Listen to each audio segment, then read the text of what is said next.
आईने पर इस वक्त की बड़ी खबर उत्तर प्रदेश के सीतापुर से सामने आ रही, जहां आमने सामने हुई दो बाइकों की जोरदार टक्कर में एक युवक की दर्दनाक मौत हो गई, जबकि दो अन्य गंभीर रूप से घायल हो गए। तीनों घायलों को तुरंत सीएचसी रेउसा ले जाया गया, जहां इलाज के दौरान एक युवक ने दम तोड़ दिया। घटना के बाद परिजनों में कोहराम मच गया और अस्पताल परिसर में हंगामा भी हुआ है। क्या पूरी जानकारी है, इसको लेकर हमारे संवाददाता फोन लाइन से जुड़ चुके हैं अमरीश मिश्रा। अमरीश, क्या पूरी जानकारी है? देखिए, एक सड़क दुर्घटना हुई जिसमें एक युवक की मौत हो गई और 2 लोग घायल हुए, जिसके बाद परिजनों ने अस्पताल में डॉक्टर पर उपचार में लापरवाही का आरोप लगाया और हंगामा किया, जिसकी सूचना पर वहां क्षेत्रीय विधायक पहुंचे और उन्होंने भी डॉक्टर को काफी खरी खोटी सुनाने के बाद जो जिला मुख्य चिकित्सा अधिकारी हैं उनको उन्होंने शिकायत दर्ज कराई है और डॉक्टर के साथ साथ उन्होंने अस्पताल में भी कई आरोप लगाए हैं।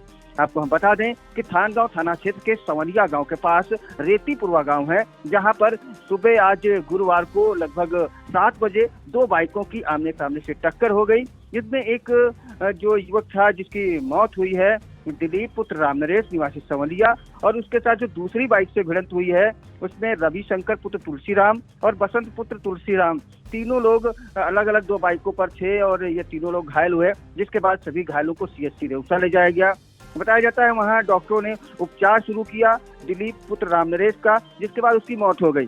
सूचना पाकर जब परिजन वहां पहुंचे हैं अस्पताल, तो उन्होंने सबसे पहले डॉक्टर जो वहां ड्यूटी पर थे डॉक्टर नरेश, उन पर उन्होंने आरोप लगाया कि इन्होंने काफी देर में उपचार शुरू किया। जैसा कि परिजनों का कहना है कि दुर्घटना सुबह 7 बजे हुई, जिसके बाद 11 बजे उसको लाया गया घायल को और वहां 1 घंटे बाद देर से उपचार शुरू हुआ और उपचार के बाद दवाइयां बाहर से मंगाई गई। दवाइयों में भी देर तक जब लापरवाही हुई, इसी बीच घायल ने दम तोड़ दिया।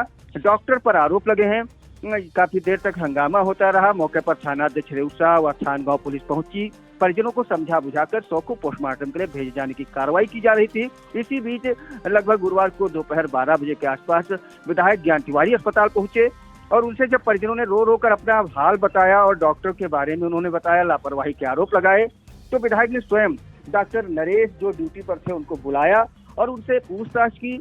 पूछताछ के बाद काफी नाराज विधायक दिखे। उन्होंने तुरंत मुख्य चिकित्सा अधिकारी सीतापुर को फोन कॉल की और कहा कि सीतापुर के रेउसा अस्पताल में ऐसा चल रहा है कि डॉक्टर लापरवाही करता है, दवाइयां बाहर से लिखी जाती हैं और कार्रवाई की बात कही है। उन्होंने जांच करने की बात कही और उसके बाद कार्रवाई की बात कही। जी फरहान। अमरीश जी, सीएचसी के डॉक्टर पर जो आरोप लगा है उनका क्या कुछ कहना है? जी हाँ, डॉक्टर जो नरेश ड्यूटी पर थे, हमने उनका पक्ष लिया। इंडिया ने जब उनसे बात की तो उन्होंने बताया कि घायल गंभीर हालत में था, उसका उपचार किया गया, जिसके बाद उसे रेफर किया गया, लेकिन एम्बुलेंस नहीं आई मौके पर। परिजनों के द्वारा 2 बार एम्बुलेंस से बात कराई गई है डॉक्टर से। डॉक्टर का कहना है कि उन्होंने अपने तरीके से पूरा उपचार किया और इलाज करने में कोई लापरवाही नहीं रही। परिजन उसे रेफर करने के बाद ले नहीं गए, जिस बीच उसकी मौत हो गई। वहीं जो परिजनों का कहना था, उनका कहना था कि डॉक्टरों ने समय से उपचार न करके रेफर नहीं किया। जी बिल्कुल अमरीश जी, मृतक के परिजनों ने अस्पताल प्रशासन पर लापरवाही का गंभीर आरोप लगाया है और इलाज में देरी की बात कही है। सूचना पर पहुंचे स्थानीय विधायक ज्ञान तिवारी ने भी सीएमओ से फोन पर शिकायत कर जांच की मांग की है। पुलिस ने शव को कब्जे में लेकर पीएम के लिए भेज दिया। फिलहाल इन तमाम जानकारियों के लिए आपका शुक्रिया। हो गया था, जैसा कि जानकारी हुई हमको, तो उस एक्सीडेंट में एक लड़का गंभीर रूप से घायल था और परिवारजनों का कहना है कि मैं यहाँ पे 8 बजे लेकर के आया था और ये 2 घंटे तक डॉक्टरों ने उसका कोई ध्यान नहीं दिया और फिर 1000 रुपया लिए और 1000 रुपया लेकर के बाहर से दवाई मंगाई गई। तब उन्होंने देखा, फिर उसके बाद उसको मृतक घोषित कर दिया गया। उन्होंने नहीं बताया। हाँ, ये भी नहीं बताया। अब एक डॉक्टर को नब्ज देख के मालूम हो जाएगा कि जिंदा है मरा हुआ। अगर वो यहाँ लाते लाते खत्म हो गया था तो उनको बता देना चाहिए था कि इसकी मृत्यु हो गई है, अब नहीं कुछ है। अगर नहीं बस की बात थी, नहीं बताना था तो बता देते भैया मेरे बस की बात नहीं है, उसको ग्लूकोज वगैरह जो भी होता है इंजेक्शन लगा देते। चोट वाले कर देते लखनऊ रेफर कर देते, लखनऊ ले जाते, या इधर हमारा बहराइच नजदीक पड़ता है बहराइच ले जाते, या सीतापुर कहीं के लिए रेफर कर देते। यहाँ 2.5 घंटा क्यों रखा उन्होंने? हमारा इस बात की आपत्ति है। अभी हमारी सीएमओ साहब से बात हुई है, उन्होंने कहा कि आपने विधायक जी जो बताया इसी पे मैं पत्र जारी करके इसकी जांच करा रहा हूँ और जांच करा करके इन डॉक्टर के खिलाफ कार्रवाई होगी। चूंकि जो व्यक्ति खत्म हुआ उसको तो हम लोग नहीं वापस ला रहे हैं, लेकिन दोबारा कोई डॉक्टर ऐसी किसी दूसरे के साथ न करे, इसलिए इनको सबक मिलना चाहिए, इनके खिलाफ कार्रवाई होनी चाहिए। ऐसा मैंने सीएमओ महोदय से कहा है और वो होकर के इसकी जांच होगी, जांच करके सीसी फुटेज वगैरह सब जांच किया जाएगा। उनका कहना है कि 9:15 बजे लेकर के आए, लेकिन इन लोगों का कहना नहीं, हम 7:30 या 8 बजे लेकर के आए। 8 बजे लेकर के आए।